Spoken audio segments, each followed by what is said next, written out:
Naqsh changitning tosh pastga, ye. Mana eng sifatsiz bozorda arzon mahsulotlarni olib keldim. Suv orasa. Hech kim bilmaydi. Arzon keldingiz. Qimmat kelish kerak edi. Qo'yur, yarim pulini cho'ntakka urdim. Kech payt ko'rishganimizda berib yuboraman senga ham. Gapirmaydimi? Gap deb qolmaydi bizaga.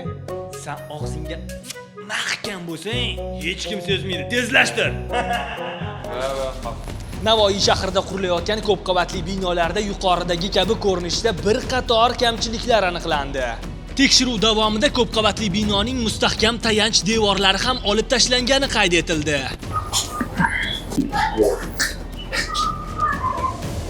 Eshikma, deraza bizaga nima qizig'i yo'q, apa. Faqat konstruksiyani tiklasangiz bo'ldi. Bu dombi konstruksiyasi temir betonda buni konstruksiyasi.